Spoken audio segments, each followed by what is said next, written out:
Nous avons le plaisir de vous présenter M. Morta Benhenda. Nous allons parler de la thématique classe inversée. Comment préparer méthodologiquement les ressources pédagogiques et les activités pour mettre en place des enseignements à distance. Maintenant, je laisse la parole à M. Morta Benhenda. Merci, cher ami. Merci, Daï. Merci beaucoup d'abord pour l'Agence universitaire de la francophonie de m'avoir invité à animer cette rencontre, si j'ose dire, ce webinaire, sur une question d'actualité, une question qui s'inscrit pleinement dans les transformations pédagogiques aujourd'hui dans le monde entier. La classe inversée qui fait partie de cette transformation pédagogique que connaît l'enseignement en général et non pas uniquement l'enseignement à distance, étant donné que c'est un concept qui marque les nouvelles tendances en termes d'approche pédagogique, de façon d'enseigner, surtout en utilisant la technologie et le numérique. La classe inversée, c'est un concept très marqué par l'utilisation du numérique éducatif, mais en réalité, c'est un concept également qui peut s'appliquer à l'enseignement classique. C'est quelque chose qui a toujours existé, sauf qu'elle n'a pas été structurée comme elle l'est aujourd'hui dans le monde du numérique éducatif. Donc, si on essaye de commencer avec juste une définition de ce concept-là, c'est un concept dans lequel le mot-clé est inversé. C'est une classe, mais elle est inversée. Mais elle est inversée par rapport à quoi? En réalité, si on l'a appelée classe inversée, c'est parce qu'elle inverse la façon comment on a l'habitude d'enseigner. Ça veut dire la façon d'enseigner dans l'enseignement classique. L'enseignement traditionnel, lorsque l'enseignant arrive en salle de cours, dans un amphi, dans une salle avec des cours préduits, pour faire un cours qu'on appelle un cours transmissif. Ça veut dire que c'est l'enseignant qui donne le savoir et qui va transmettre la connaissance aux étudiants qui l'écoutent. Donc finalement, cette définition traduit, que vous avez en face de vous, traduit le vrai sens de l'enseignement de la classe inversée, dans le sens où les apprenants qui prennent connaissance de la matière en dehors de la classe. Cela veut dire que l'apprenant ne vient plus en classe pour apprendre, mais il apprend en dehors de la classe, principalement à travers des lectures ou des vidéos. Donc aujourd'hui, la classe inversée est largement liée à la vidéo, mais on va parler après que ce n'est pas uniquement de la vidéo, mais tout support de connaissance peut être utilisé dans une classe inversée. Donc, et le temps de la classe est alors consacré à un travail plus pratique, plus profond de compréhension, d'assimilation des connaissances, et à travers ce qu'on appelle une pédagogie active, comme par exemple la résolution de problèmes, les discussions, les débats, etc. Donc, vous voyez que le sens d'inverser, il y a une inversion dans l'approche globale. Comme vous le voyez dans le petit tableau après, c'est plus ou moins un changement dans la méthode, dans la façon de faire, dans les rôles des uns et des autres. Et ceci peut se faire soit en présentiel, soit en mode hybride, soit entièrement à distance. Donc, il va y avoir un changement de rôle, un changement d'approche. Alors, en réalité, le concept de classe inversée ou flipped classroom, il a pris forme à partir de 2012, mais en réalité, comme j'ai dit, la pratique elle-même, elle a toujours existé, depuis toujours. Vous, comme enseignants, nous tous comme enseignants, on a parfois la pratique en classe de donner un travail aux enseignants, aux étudiants, de le faire chez eux et de venir, par exemple, en classe, faire un exposé. Donc, ça veut dire que chez eux, ils ont travaillé, ils ont fait des dossiers et ils sont venus en classe pour l'exposer. Donc ça, c'est quelque part une classe inversée aussi, même si on n'utilise pas du tout le numérique. Vous voyez que la classe inversée existe. Mais aujourd'hui, avec le numérique éducatif, elle est mieux structurée. On lui a donné d'autres objectifs. On lui a donné d'autres façons de faire qui sont structurés et qui sont surtout modélisés. Il y a des modèles aujourd'hui qui accompagnent la classe inversée. Et parmi les premières façons, ou bien les premières choses, comment le numérique éducatif s'est approprié de la classe inversée, c'est l'usage de la vidéo. Tout simplement que certains enseignants ont profité du numérique pour se mettre devant une caméra, d'enregistrer ce qu'il allait dire en classe. Et l'enregistrement, ils vont le diffuser pour les étudiants qui vont le lire. C'est juste un remplacement du rôle de l'enseignant. Mais ce n'est pas réellement ça, ce qu'on envisage de faire à travers l'enregistrement vidéo.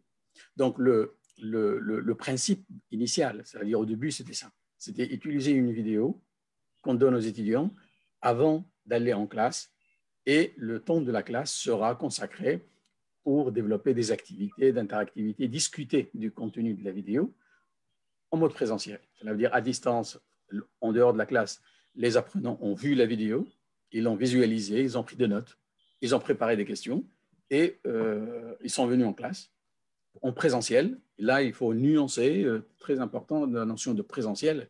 Le présentiel peut être physique, ça veut dire dans une salle, en face à face. Il peut être également à distance, c'est le virtuel. Là, nous sommes, par exemple, nous sommes en train de faire ce webinaire en présentiel, mais un présentiel virtuel. J'aurais bien pu faire cette présentation-là en amphi avec des étudiants qui sont en face de moi physiquement. Donc, le présentiel ne veut pas dire automatiquement être physiquement présent dans une salle, mais ça peut également être virtuel. Donc, on parle à ce moment-là, dans l'enseignement à distance, d'une approche ou bien d'un enseignement synchrone ou bien asynchrone.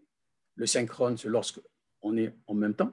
L'asynchrone, c'est lorsque il y a un travail qui est donné à un moment donné et après, chacun, selon son rythme, il va étudier. Cela veut dire qu'il n'y a pas un temps réel d'échange. Donc, si on compare un peu plus ou moins l'enseignement classique, traditionnel, avec la classe inversée, on va trouver certains éléments qui diffèrent. Et c'est là où la notion de l'inversion va prendre son sens. Dans un enseignement transmis, un enseignement classique, l'enseignant va transmettre jusqu'à 80% des connaissances en classe. Ça veut dire qu'il vient donner une conférence, il vient expliquer un cours, il vient expliquer un théorème de maths ou dans n'importe quelle matière, c'est l'enseignant qui gère la séance. Et l'étudiant, il n'est là que pour prendre des notes. Donc, c'est l'enseignant qui transmet la connaissance et l'apprenant, il est là pour recevoir l'information qui est transmise par l'enseignant. Il va prendre des notes. C'est un simple auditeur, c'est un récepteur. Et la relation entre l'enseignant et l'étudiant, elle est verticale. Cela veut dire c'est l'enseignant qui détermine tout. Et c'est descendant, c'est du top vers le bas. Et elle est unidirectionnelle. Très rarement, on a la réaction de l'étudiant. Donc, l'enseignant, surtout en amphi, c'est lui qui parle. C'est quasiment un monologue. Et dans un flux continu, personne ne l'interrompt, il va jusqu'au bout. Pendant 1 heure, 2 heures, il fait son exposé, il parle, et les étudiants ne font que prendre des notes. Donc, l'enseignement, à ce moment-là, il est centré, c'est le souci de l'enseignant, c'est comment transmettre le maximum d'informations. C'est la transmission. Et à ce moment-là, on peut dire que c'est un système, un mécanisme ordonné. Il y a un ordre établi. L'ordre établi, il est conditionné par l'enseignant qui va fixer les règles. Et l'apprenant sont, à ce moment-là, les règles de comment transmettre cette connaissance. Et à la fin, il y a une évaluation avec le fameux examen sur table. À un moment donné, il y a un rendez-vous, tous les étudiants sont en salle, il y a un sujet, et les étudiants vont répondre sur un papier qui seront évalués là-dessus. Alors, la classe inversée va chambarder tout ça. Donc, un enseignement dans une classe inversée, l'enseignant, ça c'est des études, c'est des estimations, normalement, il transmet entre 5 et 10% de la connaissance. Là, du coup, il y a un grand problème. Et le reste, comment est-ce qu'on va meubler la séance d'une classe inversée?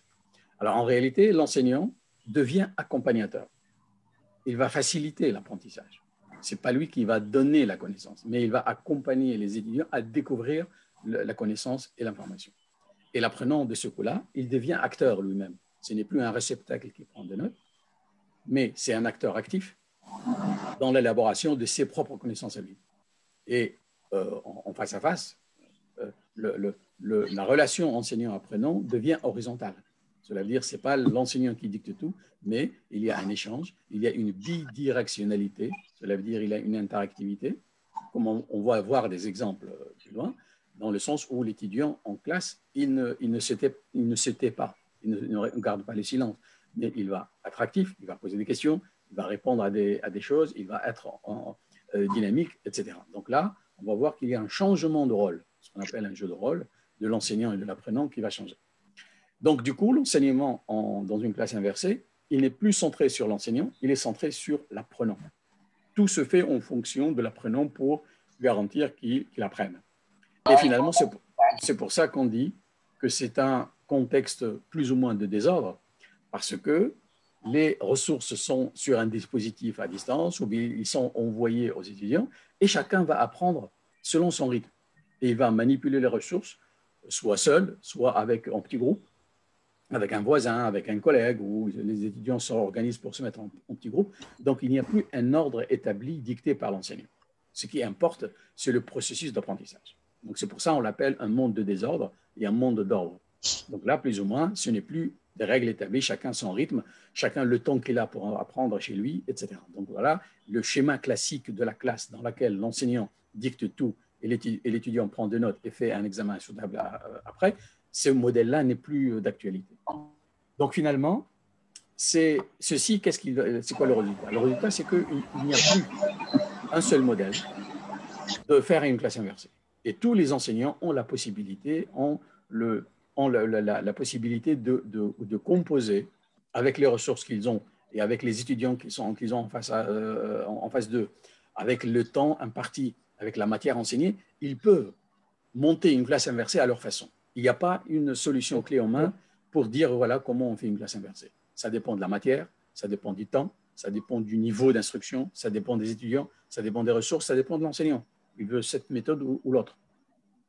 Donc, il y a beaucoup de choses à faire, mais en réalité, si on essaye de résumer une classe inversée, les grandes tendances aujourd'hui, il y a deux grosses catégories. La première, ce qu'on appelle une catégorie standard, ce qui reprend un peu les pratiques de l'enseignement classique, dans le sens où c'est l'enseignant qui fournit les ressources. L'enseignant envoie soit sur une plateforme, soit même en présentiel. Il dit aux enseignants, aux étudiants, vous avez tel article, vous avez ces livres, vous avez ces sites sur Internet, vous allez les lire, les analyser et vous revenez en classe, on va en discuter. Donc, c'est l'enseignant qui donne la ressource. Dans un deuxième modèle, ce qu'on appelle un modèle enrichi, l'enseignant ne donne pas les ressources. Il oriente, il donne la thématique globale. Il dit, notre sujet ou bien le programme, la maquette de l'université dit qu'on doit traiter du tel sujet. Donc, c'est à vous d'aller chercher l'information sur Internet, trouver des livres dans les bibliothèques, aller sur le terrain, faire des enquêtes s'il s'agit d'une expérience pratique, etc. Mais l'essentiel, vous allez trouver l'information primaire tout seul. Et ensuite, vous allez réaliser un travail en fonction de certaines consignes de travail que l'enseignant, quand même, il doit donner. C'est son rôle d'accompagnateur. Il leur dit, vous trouvez la matière, mais voilà ce que vous allez faire. Vous allez faire un rapport de synthèse, vous allez faire un exposé, vous allez faire des statistiques, vous allez faire une expérimentation, etc. Mais l'enseignant ne donne rien.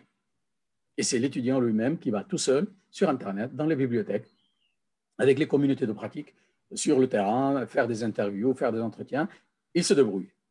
Aujourd'hui, l'information, elle est partout et l'étudiant doit trouver cette information-là. Donc, il va se documenter individuellement sur la thématique qui est proposée par l'enseignant et il revient en classe pour présenter son résultat de travail. Donc, ce travail qu'il est proposé en classe, il sera discuté, il sera critiqué, il sera commenté et à la fin, il y aura peut-être une synthèse de ce travail-là. Donc là, l'étudiant, il va travailler seul à distance, en dehors de la classe. Il peut travailler avec des collègues, avec des groupes, dans un petit groupe. Et l'essentiel, en classe, il va exposer ce qu'il a fait.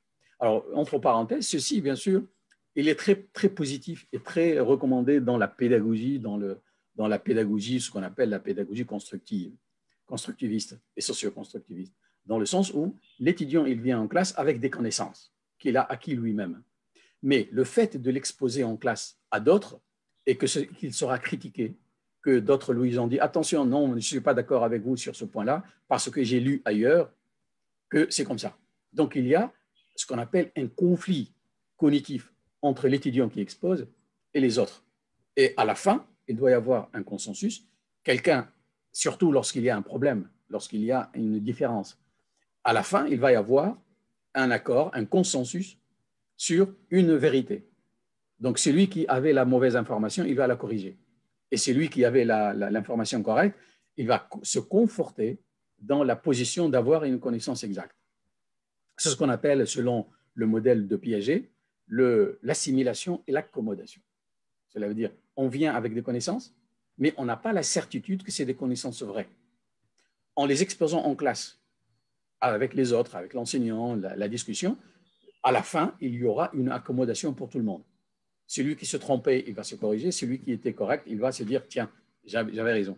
Et c'est comme ça qu'on apprend. Et l'une des approches de l'enseignement dynamique comme ça, c'est l'apprentissage par l'erreur. Parfois, l'enseignant, il donne une information fausse. Et il va dire, dans la dynamique de la classe inversée, dire aux étudiants, selon vous, est-ce que cette information est correcte ou non? Ceux qui disent oui, ceux qui disent non, à la fin, il faut trouver la bonne solution. Et à ce moment-là, ce débat-là, c'est ça qui est l'objectif essentiel de la classe inversée. Voilà, lorsqu'il y a une inversion, c'est un peu essentiellement autour de ça. Donc, l'accent, dans ce cas-là, il est mis sur les changements et le changement de rôle entre l'enseignant et l'apprenant. Donc, ce n'est plus la classe classique. L'enseignant devient accompagnateur et l'apprenant devient plus participatif.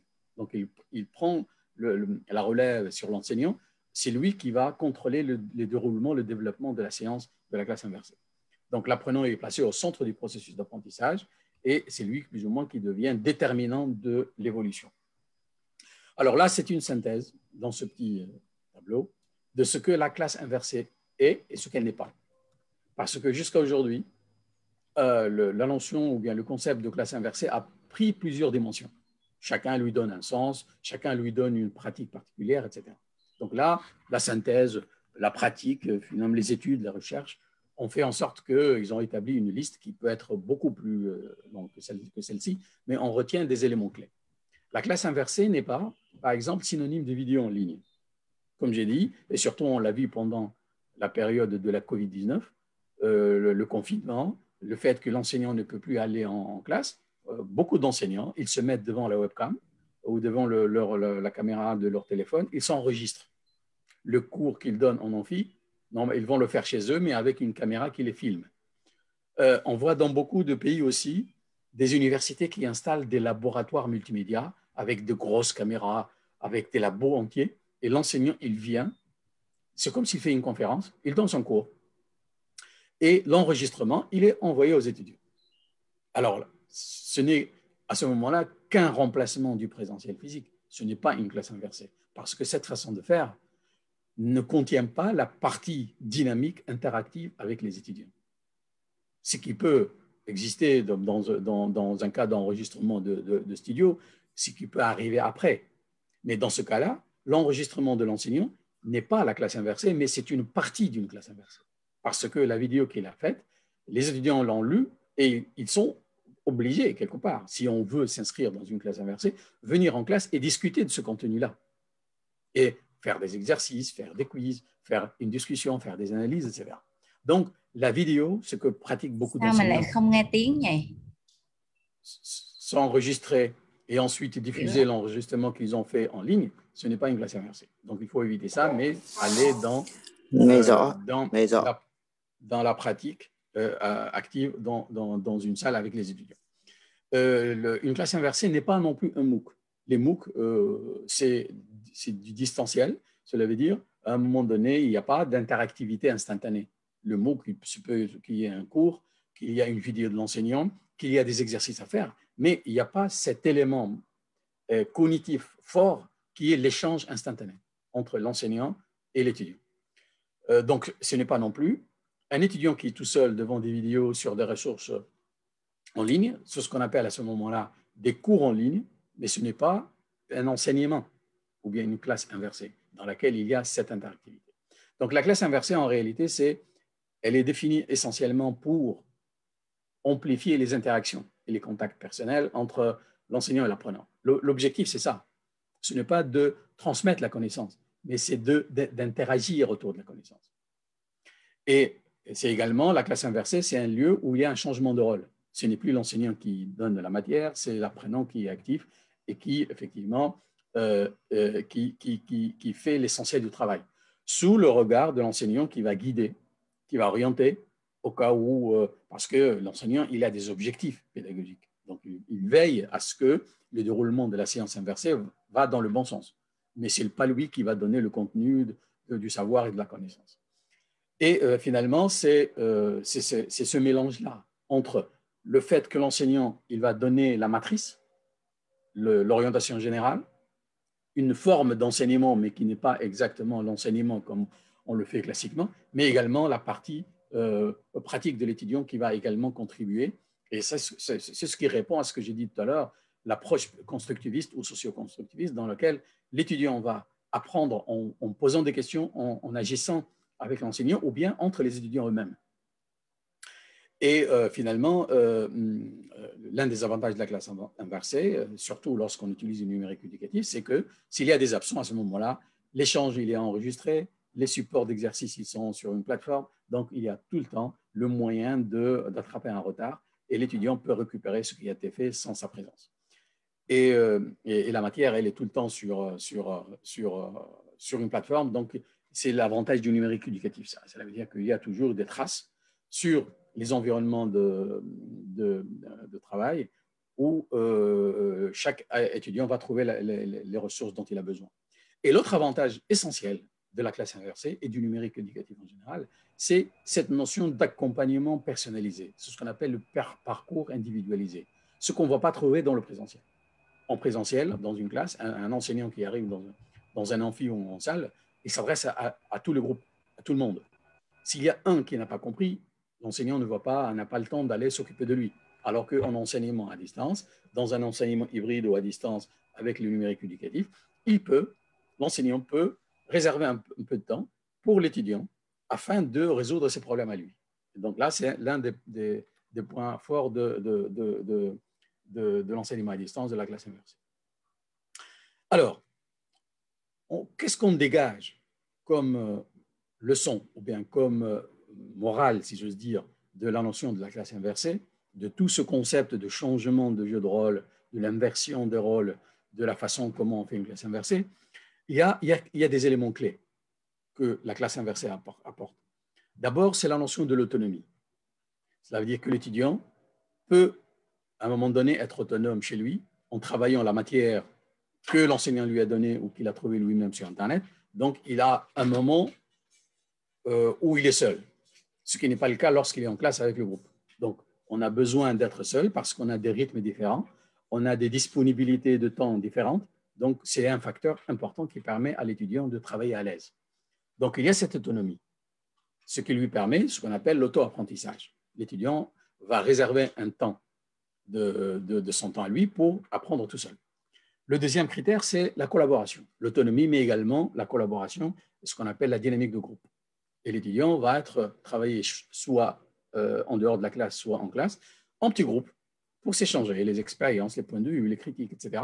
Et ça crée cette dynamique d'échange qui permet effectivement de mettre les étudiants dans un état d'accommodation, comme j'ai expliqué tout à l'heure. Certains qui ont des doutes, le fait de parler avec d'autres, ils vont entrer dans une phase de certitude. Ceux qui ils vont découvrir parfois qu'ils se trompaient, ils n'avaient pas la bonne information. Le fait de la confronter avec les autres, ils vont savoir que voilà la bonne réponse. Donc, c'est un moment très fort, la dynamique du groupe, et la classe inversée va permettre de le faire. Le troisième élément, c'est l'action. L'étudiant n'est plus réceptacle, il va agir. Il agit à sa façon, selon son schéma d'apprentissage, selon sa réaction. Il est libre d'agir comme il veut. Parce qu'il sait qu'en face de lui, il va quelqu'un qui va réagir à lui, en lui disant « oui, tu as raison »,« non, tu n'as pas raison ». Donc là, ce débat-là, c'est l'essentiel de ce qu'on vise à travers une dynamique de groupe, à travers une classe inversée, et cet engagement de l'étudiant qui va se faire à travers également la critique des autres. Donc cet esprit critique qu'on ne trouve pas dans les classes conventionnelles dans lesquelles l'étudiant prend des notes. C'est tout. Mais dans une classe inversée, l'étudiant peut critiquer, même l'enseignant lui-même. Du fait que l'enseignant, comme on a vu, ne contribue qu'à 5-10%, il n'y a pas beaucoup de matière que l'enseignant va donner pour qu'elle soit critiquée, même si c'est le cas. Parfois, lorsque un étudiant, il y a des moments où un étudiant va découvrir que dans le cours de l'enseignant, il y a quelque chose qui manque ou bien quelque chose qui qui ne colle pas. Bon, je sais que c'est délicat dans certains cas, mais l'essentiel, finalement, pour revenir à l'écran que vous avez devant vous, c'est qu'il y a des principes classiques et historiques dans l'apprentissage, dans l'acquisition du savoir. Depuis, vous voyez, j'ai cité Confucius qui dit, une citation de Confucius, « Je vois et j'oublie, j'entends et je retiens, je fais et je comprends ». Cela veut dire, ça traduit une idée précise. Cela veut dire que plus on fait de l'action, plus on comprend des choses, plus on acquiert de la connaissance. Si je vois tout simplement, c'est la passivité totale, je vois tout simplement, mais finalement, au bout de quelques temps, de quelques heures, de quelques jours, j'oublie. Mais si j'entends, ça conforte davantage. Et il y a un meilleur pourcentage d'acquisition de connaissances à retenir dans la mémoire. Mais quand je fais, vous voyez que je passe d'un niveau de passivité à un niveau d'action. À ce moment-là, je comprends. Alors, cet état d'esprit, cet état général, a été traduit par des chercheurs. Je prends le cas, quand vous voyez dans le schéma, le cône d'Edgar Dale, qui classifie les actions qu'on fait en face du savoir et le pourcentage de la rétention de la connaissance qu'on peut obtenir. Donc, vous voyez que le fait de lire, c'est quasiment la passivité totale. Je lis, d'accord, mais je vois, je comprends des choses, etc. Mais il suffit que je ferme le livre et je fais autre chose. Tout ce que j'ai lu, je peux pas le retenir. D'ailleurs, l'expérience, on le sait. Ça veut dire, si vous lisez un article, même un petit paragraphe, vous le lisez, vous fermez le livre, est-ce que vous pouvez le relire une deuxième fois? Impossible. Tout simplement parce que notre cerveau ne peut pas assimiler à 100% un texte lu. Donc, vous voyez qu'il y a 10% de ce qu'on lit, on le retient après 24 heures. Lorsqu'on entend des choses, on retient 20% de ce qu'on entend. Lorsqu'on voit des choses, on retient 30%, etc., jusqu'à ce qu'on arrive à 90% de ce qu'on dit et ce qu'on fait. C'est-à-dire, plus il y a de l'action, plus on est actif, plus on assimile de la connaissance, plus on conserve de la connaissance. Et la connaissance est transmise par l'action. Donc là, c'est là le résultat essentiel que veut dire Edgar Dale par son schéma. Mais lui-même, Edgar Dale, il s'inspire de quelqu'un qui a beaucoup travaillé sur une autre question et qui fait référence aujourd'hui dans l'enseignement à distance, dans tout ce qui est la pédagogie constructiviste et socio-constructiviste, ce qu'on appelle la taxonomie de Bloom. La taxonomie de Bloom, c'est Benjamin Bloom en 1956, qui a, comme on vient de le voir avec Dale, il a élaboré un certain nombre de types d'actions. Et il a structuré ceci en 6 actions, 6 catégories, 6 niveaux. Le niveau du plus abstrait, du plus passif, au niveau le plus actif. Dans la pyramide que vous voyez, la base, c'est connaître, c'est l'équivalent de mémoriser, peut-être. La mémoire, cela veut dire, ou bien, etc. Ensuite, on comprend, ensuite on applique, ensuite on analyse, ensuite on évalue et ensuite on crée. Plus on va vers le sommet de la pyramide, plus on est inscrit dans l'action. Et plus l'action devient plus complexe. Donc on n'est plus passif, mais il faut agir. Donc c'est là où il y a un niveau de complexité. Mais plus il y a de complexité, plus il y a de compréhension et d'assimilation et de transfert de connaissances. Et ces 6 catégories, en réalité, Bloom, il a élaboré toute une grille pour dire, créer, qu'est-ce que ça veut dire? Donc il a associé chaque catégorie d'action avec des verbes qu'on appelle les verbes d'action de Bloom. Créer, ça veut dire quoi? Ça veut dire arranger, créer, produire une synthèse, créer une vidéo, etc. Alors que connaître au début, c'est juste écouter, entendre, lire, etc. Des choses moins engageantes de l'étudiant. Donc, aujourd'hui, parfois dans les fiches descriptives de cours, l'enseignant lui-même, il va classer l'action qu'il va faire, dans quel niveau de Bloom il va la classer. Il dit que cette action-là s'inscrit dans le niveau 3 de Bloom, parce qu'elle engendre un certain nombre d'actions de la part de l'étudiant qu'on évalue comme étant du 4e, du 5e niveau de Bloom. Donc, vous voyez que l'essentiel, que dans cet ordre-là, il y a un passage de la passivité totale, lire, écouter, jusqu'à l'action, donc l'action totale. Plus on passe vers l'action, plus il y a de l'engagement, plus il y a de la pratique, et mieux c'est pour l'apprentissage. Alors, le passage vers cette action, vers ces niveaux d'activité maximale, en réalité, va se traduire à travers des pratiques pédagogiques. Et les pratiques pédagogiques aujourd'hui sont identifiées par un descriptif bien connu qu'on appelle la pédagogie active et qui vient avec l'enseignement à distance, avec les classes inversées. Une pédagogie active, elle s'appelle comme ça parce qu'il y a le mot actif, c'est-à-dire il y a de l'action. Et l'étudiant passe de l'état passif à l'état actif et on passe d'un niveau, comme vous voyez donc le petit schéma, ça veut dire on passe d'un niveau où on apprend en observant à apprendre en faisant. Ça veut dire il y a des niveaux, il y a plusieurs niveaux. On peut apprendre juste en pensant, en faisant de l'analyse, en réfléchissant. On peut apprendre juste en observant, c'est le plus passif. On peut apprendre en faisant, c'est le maximum, c'est le top de l'action. Donc on agit, on décide, on prend des risques, on prend des décisions, on résout des problèmes, etc. Donc c'est plus ou moins une façon de définir l'action de l'apprenant. Et ce sont des pratiques dans lesquelles on accorde une place essentielle à l'apprenant pour construire ses propres compétences et ses connaissances, généralement dans des situations réelles, lorsqu'il s'agit d'études de cas, lorsqu'on le met sur le terrain, lorsque on lui met un problème à résoudre, lorsqu'on le met dans un cas de simulation. On va voir les différentes formes de pédagogie active qu'on peut pratiquer dans la classe inversée. Donc, l'essentiel, c'est que l'étudiant, il va donner un sens à son apprentissage par la pratique, par la découverte, expérimenter certaines choses et manipuler lui-même. Il ne va pas rester en spectateur. Alors, ça traduit peut-être aujourd'hui certaines des nouvelles compétences du numérique du XXIe siècle dans lesquelles les études ont montré effectivement qu'il y a une tendance aujourd'hui, même en termes de l'employabilité. Si on recrute quelqu'un, on aimerait bien qu'il soit autonome. On aimerait bien qu'il exerce un esprit critique, pour qu'il soit productif, pour qu'il apporte un plus, qu'il y ait une plus-value de la part de l'étudiant. Parmi ses compétences recherchées aujourd'hui, c'est qu'il a cette capacité de travailler en équipe. Ça, c'est très fondamental dans les entretiens d'embauche pour voir si le candidat il a cette capacité de travail en groupe ou non. Ensuite, cette capacité de communication. Est-ce qu'on communique ce qu'on voit, ce qu'on observe, les résultats qu'on obtient? Donc, ce sont des compétences du XXIe siècle qu'on va essayer de renforcer dans une classe inversée. Et comme je dis tout à l'heure, la classe inversée, toute cette partie dynamique, elle existe depuis avant, même si elle n'est pas structurée comme elle l'est aujourd'hui dans le numérique éducatif.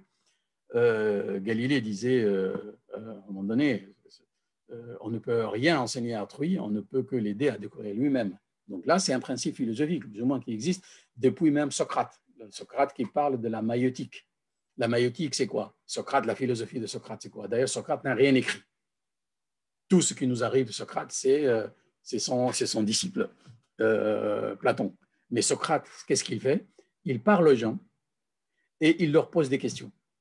Il les fait découvrir leur connaissance alors qu'ils ne connaissent pas qu'ils connaissent. Il prend un sujet, il pose une question à quelqu'un, la personne qui lui répond, Socrate prend la réponse, il pose une autre question. L'autre répond, Socrate prend la deuxième réponse, il pose une question. Jusqu'à ce que la personne en face de lui, il dit à la fin, tiens, ça c'est vrai, je savais ça, mais je ne me rendais pas compte. Donc c'est ce qu'on appelle la maïotique. La maïotique veut dire la naissance de la connaissance à travers ce conflit cognitif entre la communauté, entre l'enseignant et l'apprenant. C'est le modèle socratique, il est très, très parlant en la matière. Bon, alors, venons maintenant, après avoir fait le tour de cette question sur les concepts, sur la notion de la classe inversée, de comment elle change les rôles, comment elle change la pédagogie, voyons comment on va l'organiser concrètement. On est enseignant, comment on va faire ça? Alors, en réalité, la classe inversée, d'ailleurs, comme toute action, il y a un moment de préparation, l'avant, il y a la réalisation, le pendant, il y a l'après. Qu'est-ce qu'on va faire après? Donc, il y a 3 temps qu'on va savoir gérer. Et la classe inversée donne des directives. Elle donne des consignes sur la façon comment on fait, comment on prépare, comment on réalise et comment, après, à la fin, on regarde, on prend le recul nécessaire pour dire si on a bien fait et si on n'a pas bien fait. Alors, en réalité, une classe inversée aujourd'hui, comme j'ai dit, ça se structure davantage Ce n'est plus laissé au hasard, comme ça, on improvise. Non, la classe inversée aujourd'hui, il y a des mécanismes, il y a des outils qui sont développés et que l'enseignant a besoin d'avoir comme étant un matériel d'orientation, un matériel de travail.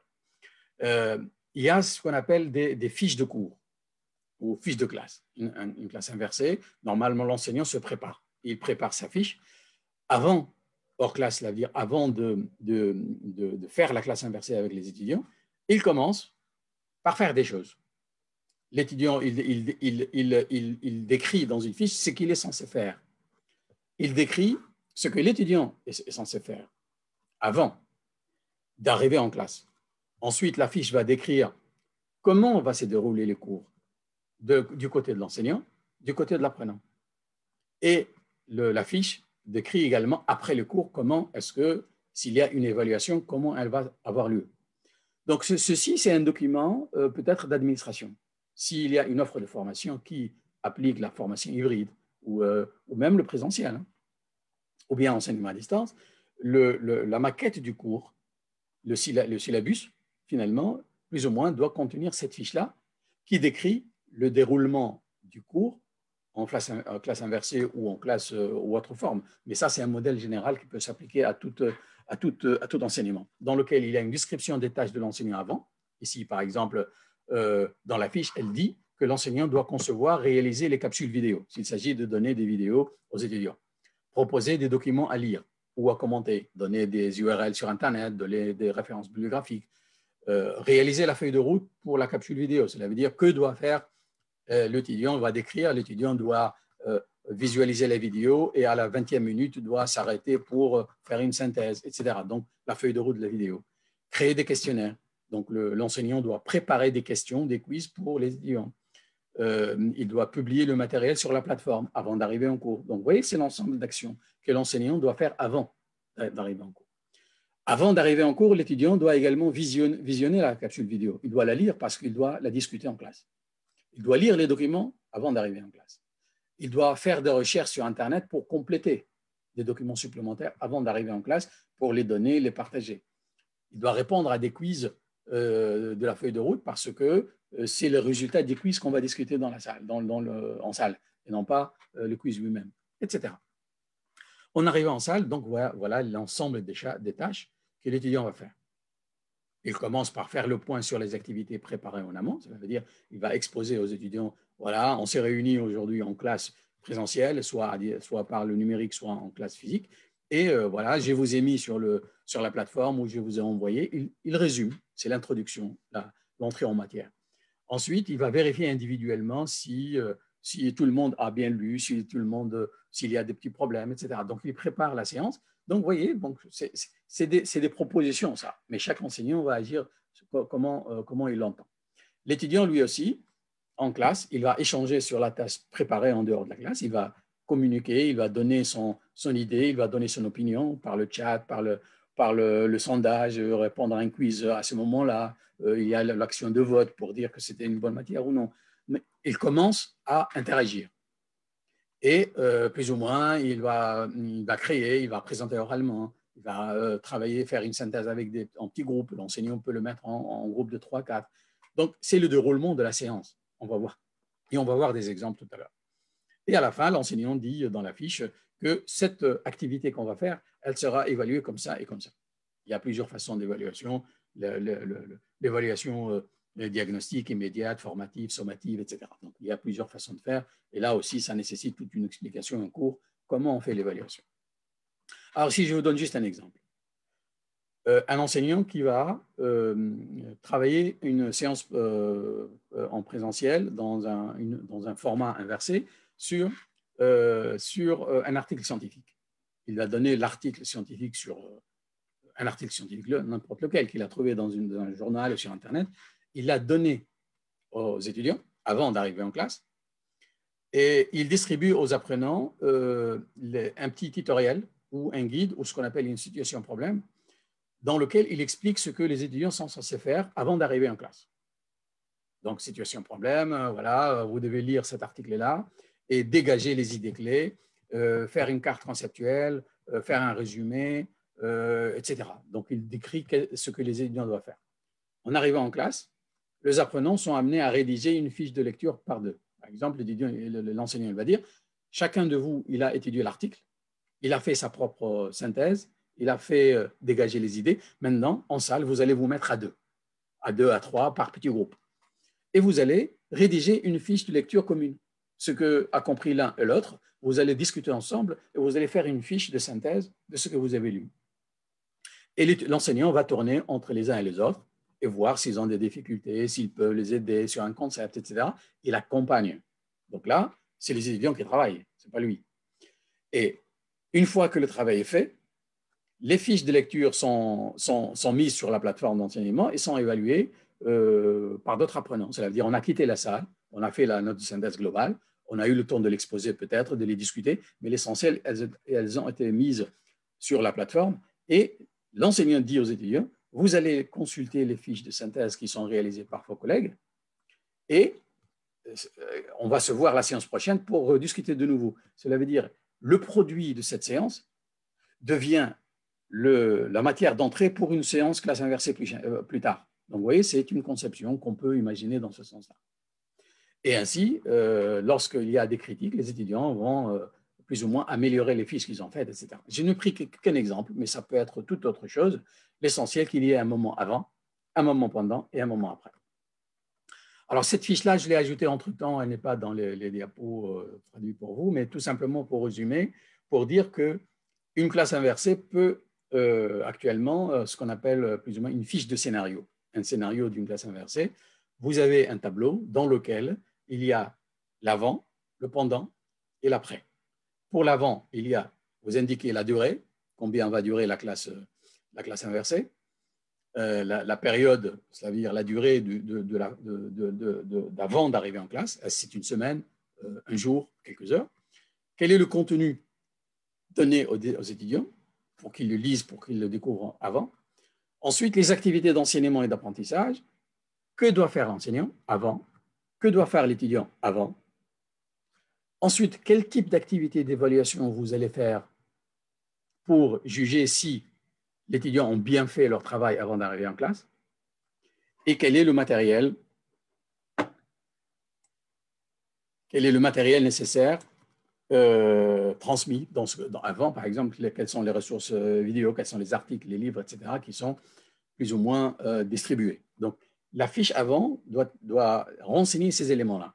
Donc, un enseignant qui doit faire une classe inversée ou enseignement à distance doit avoir ces outils-là. C'est un outil de travail. Pour une simple raison, pour que l'enseignant suive cette feuille de route, il sait exactement ce qu'il est censé faire. Et parfois, ce cours-là, il est donné par quelqu'un d'autre. Dans l'enseignement à distance aujourd'hui, on parle de tutorat. Cela veut dire parfois, l'enseignant crée la matière, mais ce n'est pas lui qui va l'enseigner. On la donne à quelqu'un d'autre. Ce quelqu'un d'autre, le tuteur, il va suivre la fiche, il va faire le cours. Exactement, bien sûr, il faut qu'il ait la compétence nécessaire pour le faire. Vous voyez, pour le pendant, également, c'est pareil. Quand la séance, elle dure combien? En présentiel, 1 heure, 2 heures. Qu'est-ce qu'elle contient? C'est-à-dire, on décrit le contenu. Le contenu, c'est, par exemple, faire une synthèse, travail en groupe, faire une carte conceptuelle, etc. Alors, on décrit le produit de ce qu'on va faire pendant la séance. Et que doit faire l'enseignant? Par exemple, contrôler les groupes, faire une petite introduction, entrer en matière, expliquer un logiciel, comment on le fait, on le tourne pendant 5-10 minutes, etc. Et on décrit ce que doit faire l'étudiant pendant la séance. Et ensuite, comment ce travail d'étudiant il est évalué et quel est le matériel qu'il va restituer, une fiche de synthèse, un quiz, etc. Donc, c'est pareil également pour l'après. Combien va durer l'après? Un jour, 24 heures, une semaine, un mois, ça dépend. Donc, vous voyez l'essentiel, il y a 3 phases. Vous allez avoir un outil de travail, une fiche qui décrit les différentes étapes. Et dans chaque étape, il y a des éléments d'information qui vont définir le déroulé de cette phase-là. La durée, le contenu, ce que doit faire l'enseignant, ce que doit faire l'étudiant, les activités d'évaluation, comment seront évaluées, et le matériel pédagogique lui-même. Alors, on va le reprendre avant, pendant et après. C'est un peu la structure d'une classe inversée. On va aller rapidement peut-être pour essayer d'abréger le temps. Donc, avant, on va préparer la matière pédagogique. Donc, ça va de soi. Avant de venir en classe, la matière pédagogique, elle est réalisée, elle est distribuée. Donc, il y a des conseils pour ça, de construire, de préparer les ressources avant d'aller en classe, d'utiliser des ressources libres. C'est un conseil parce qu'il y a aujourd'hui beaucoup de ressources éducatives libres, comme les vidéos, comme les supports de cours, qui sont sur des entrepôts sur Internet. Vous n'avez pas besoin de créer et de perdre du temps à créer un cours. Il y en a beaucoup sur Internet. Il suffit de savoir où les trouver et comment les exploiter. Et prévoir des travaux de groupe. La dynamique de groupe, elle est fondamentale. Utiliser des outils de web service. Sur Internet, il y a énormément de logiciels, d'applications gratuites sur lesquels vous pouvez orienter les étudiants en classe ou avant pour aller faire des travaux, comme réaliser une carte conceptuelle, faire un quiz. Il y a plein d'outils sur Internet qui sont gratuits et qui permettent de faire beaucoup de travaux. Les outils du Web 2 également sont les réseaux sociaux. Il y a plein d'outils qui peuvent servir pour que les étudiants se mettent en groupe entre eux, par exemple.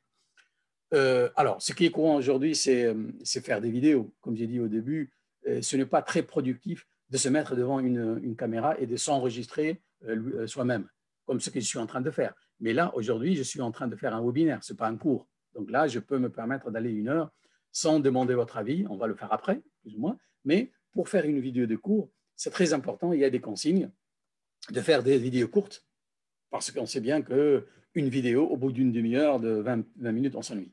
Donc, faire des vidéos courtes. Il faut que le visage de l'enseignant soit présent sur la vidéo et non pas uniquement le diaporama. C'est un peu cognitif, ça met en confiance l'étudiant. Et faire des vidéos plus ou moins informelles. C'est recommandé pour que l'étudiant se sente qu'il est en face d'un produit plus ou moins qui n'est pas… Parce que le fait de montrer que c'est une vidéo faite dans un laboratoire, dans un atelier avec des caméras très sophistiquées, ça met un peu la pression sur l'étudiant pour dire, bon, il y a tel investissement sur la production de la vidéo, donc vraiment, il faut que je fasse attention. Non, il faut travailler dans la décontraction et essayer de faire une vidéo simple avec votre smartphone, tout simplement. Ça me casse le… Et effectivement, penser au fait que cette vidéo-là va être lue sur un smartphone, sur une tablette. Donc, c'est prévoir que ce soit adapté pour ça. Et effectivement, il faut non plus, on voit parfois des enseignants qui s'enregistrent sur une vidéo en étant crispés comme ça, vraiment. Non, il faut être décontracté, il faut être souriant, parce que le visuel, le gestuel, il met en confiance l'étudiant. Donc, c'est très important, un peu cette conception de vidéo. Alors, pour cela, il y a énormément d'outils sur Internet pour faire des animations, pour faire des slides PowerPoint qui sont actifs, dynamiques, avec des images animées. Il faut être très intuitif, il faut être convivial pour garder l'attention de l'apprenant.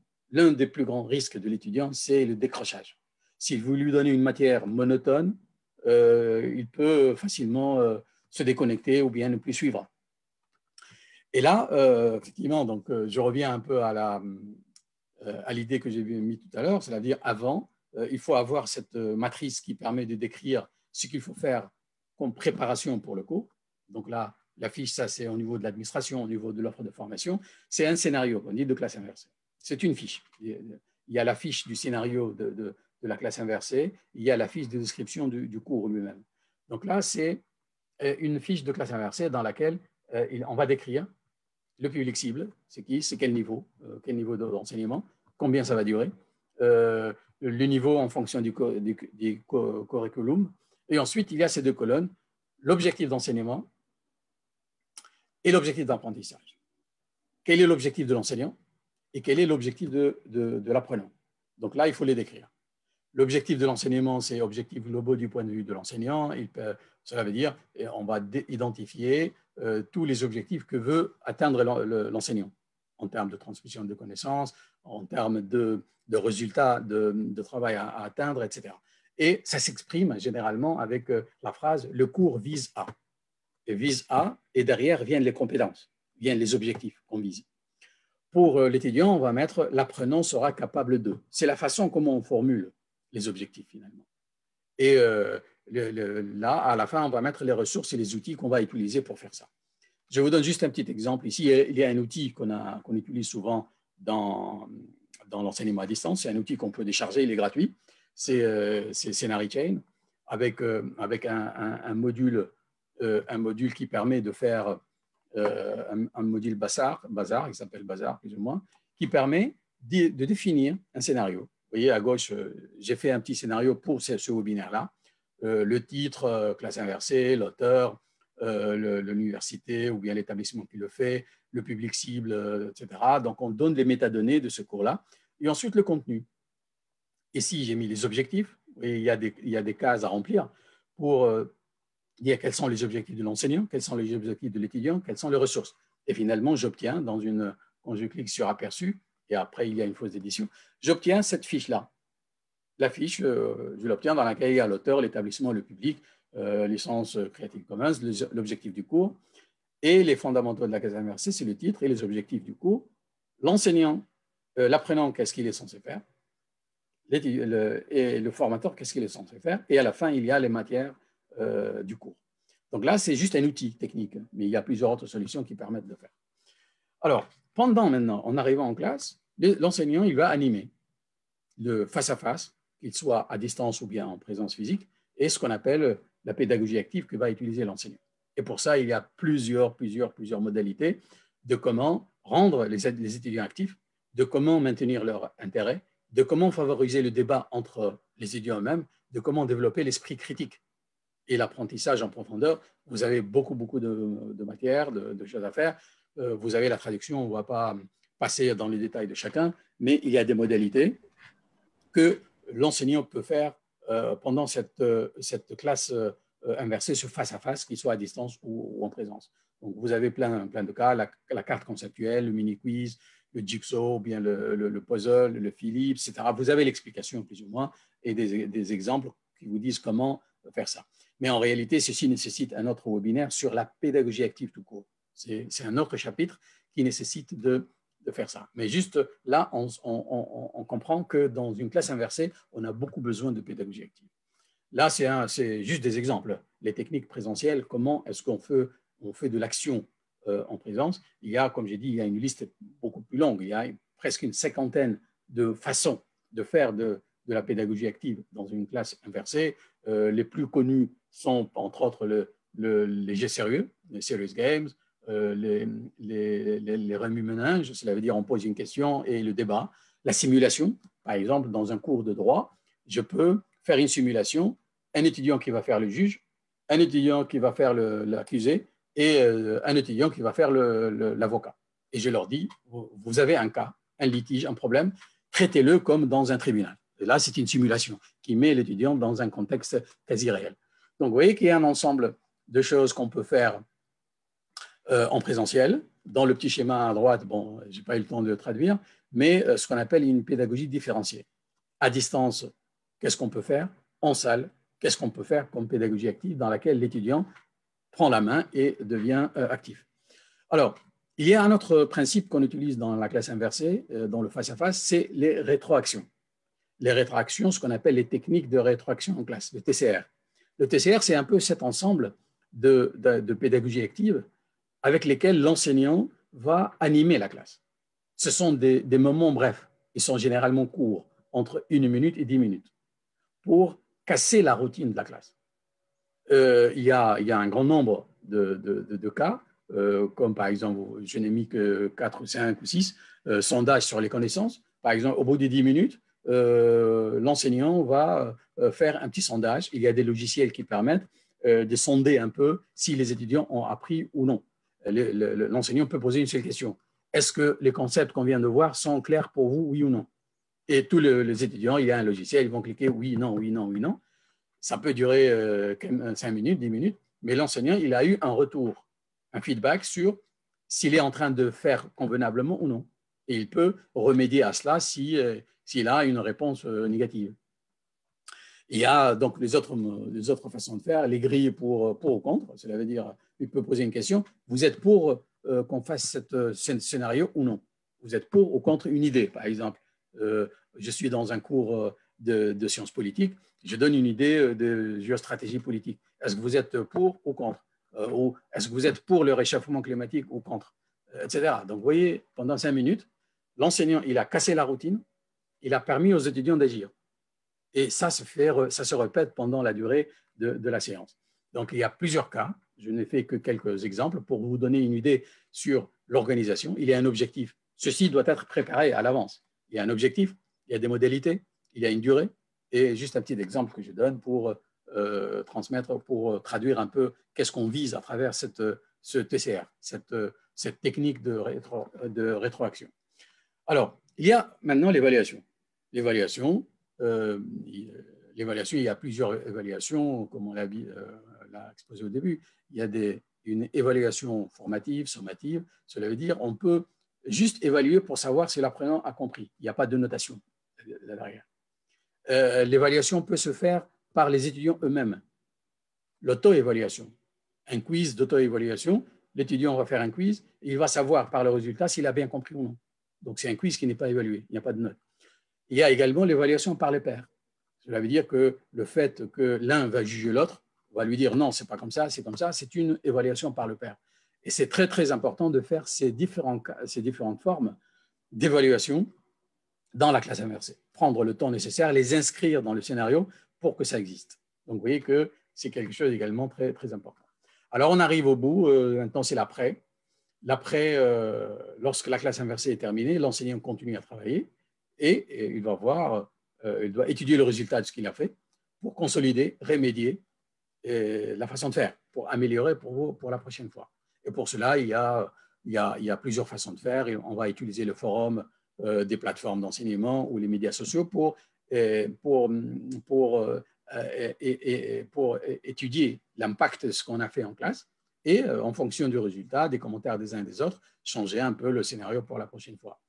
Peut-être pendant la classe inversée, il y a un élément, un concept qui n'a pas été bien développé. Prévoir des exercices supplémentaires pour l'étudiant afin qu'il les fasse en dehors de la classe. Par exemple, donner une bibliographie recommandée. Dire, bon, on a traité ensemble en classe quelque chose, voilà, je vous recommande de lire cet article ou cette vidéo sur Internet, c'est instructif, je vous recommande de le lire. Encourager les étudiants à travailler en petits groupes, de façon informelle, etc., pour plus ou moins maîtriser davantage le concept échangé. Voilà, donc finalement, c'est prévoir des actions pour l'enseignant après la classe inversée pour voir les résultats et remédier, changer ce qui n'a pas bien fonctionné et éventuellement donner quelques exercices en plus aux étudiants pour davantage confirmer les connaissances qu'ils ont acquises pendant la classe inversée. Donc, il y a quelque chose qu'on peut faire également au-delà. Donc, tout ceci, l'essentiel, c'est que ça vient dans des documents de contrôle, ça veut dire les formulaires. Vous devez avoir des documents de travail pour ça. Alors, je termine avec les risques d'une classe inversée. Quand même, ce n'est pas tout beau, tout joli. Il y a quand même des inconvénients, il y a des choses qui peuvent ne pas bien marcher. Du côté des enseignants, c'est cette erreur fréquente dont j'ai parlé tout à l'heure. Beaucoup d'enseignants se limitent uniquement à faire des cours magistraux en mode vidéo. Ils s'enregistrent, ils mettent sur une plateforme et les étudiants ils vont les écouter pendant 1 heure, 2 heures. Éviter ça, ce n'est plus pratique, ce n'est plus productif. Le risque également, c'est que les enseignants, en termes de TCR, de techniques de rétroaction en classe, ils n'utilisent qu'un seul modèle, 1 ou 2, des quiz ou bien ils refont la même chose tout le temps. Alors qu'on sait qu'il y a environ une 50aine de modalités de TCR qu'on peut changer en fonction du contexte de la situation. Alors, du côté des apprenants également, il y a des risques. C'est que ce changement de règles de travail peut ne pas plaire à beaucoup d'étudiants qui sont habitués à venir en classe, à être passifs, qui ne seront pas dynamiques. Et pour eux, ils se limitent à venir en classe, écouter, prendre les notes au meilleur des cas et partir. Donc, il va y avoir de la résistance si les étudiants ne sont pas habitués à ce modèle. Et donc, ce qui fait qu'il faut bien travailler cet aspect-là auprès des étudiants. C'est pour ça qu'on met l'accent sur le fait que le cours doit être convivial, attrayant, etc., pour éviter le décrochage. Donc, l'étudiant, il est sensible et il faut savoir comment gagner sa confiance, gagner son enthousiasme pour le cours. Et ceci, bien entendu, va se confronter à ce passage de l'état passif à l'état actif. Comme on l'a vu dans la taxonomie de Bloom, plus on monte en complexité, plus on demande de l'action de l'étudiant, plus il y a une réticence. Donc, il faut bien faire attention à cela, essayer de doser convenablement et de faire en sorte à ce que l'étudiant ne rejette pas ce que vous lui proposez, ne le mettez pas d'emblée dans cette dynamique collaborative, ramenez-le petit à petit. Alors finalement, la classe inversée, comme on peut le comprendre, c'est un mécanisme cognitif, c'est un état d'esprit pour l'enseignant que pour l'apprenant. Donc là, il faut vraiment se préparer à cette transition de modalité pédagogique de ce à quoi on est habitué depuis toujours, un nouveau modèle qui va plus ou moins changer nos habitudes, nos pratiques, nos façons de faire. Et je termine, je redis tout le temps la même remarque, l'enseignement n'est plus comme on fait avant, on prend ses affaires et on va en classe et on va improviser un cours. Un cours à distance, un cours inversé, il faut vraiment avoir des outils de travail. Les fiches sont très, très nécessaires. Un repère pour l'enseignant lui-même, mais également pour l'administration qui va plus ou moins créer un modèle d'enseignement à distance qui peut servir à plusieurs cas de figure. Dans d'autres webinaires, peut-être d'autres formations, il y a la notion de tutorat qui intervient aujourd'hui. Et comme j'ai dit, l'enseignant peut développer les contenus, les ressources, les vidéos, les exercices, mais ce n'est pas lui qui va donner le cours. C'est un tuteur. Ça se fait de façon beaucoup plus courante aujourd'hui. Donc, le tuteur, il a besoin de ses fiches de travail pour savoir comment dispenser la matière scientifique que l'enseignant a préparée. Il doit suivre les consignes. Et les consignes sont décrites dans ces fiches de cours. Voilà, je crois qu'on a fait le tour des questions. On a mis 1 heure, je crois. Donc, c'était prévu moins que ça. Mais il y a beaucoup, beaucoup de choses, beaucoup de matière autour de ça. Mais surtout, ça dégage, ça ouvre sur d'autres questions clés, comme la conception de cours, comme comment on va scénariser un cours à distance, comment on va choisir une pédagogie active, comment on va faire une classe virtuelle, comment on va la diriger. Il y a plein d'autres choses qui convergent tous et toutes vers cette offre de formation à distance, cette offre de formation hybride et même présentielle. La classe inversée, on peut la pratiquer en présentiel sans utiliser aucun moyen numérique. Tout simplement, vous changez la pratique et l'approche. Vous donnez de la ressource aux étudiants à lire chez eux. En venant en classe, vous animez une classe. Donc, vous n'êtes plus l'enseignant qui dicte et les étudiants prennent des notes. Voilà, je suppose que, j'espère qu'il y aura des questions qui se posent derrière ça. Voilà, donc, je merci de votre attention et désolé d'avoir été long.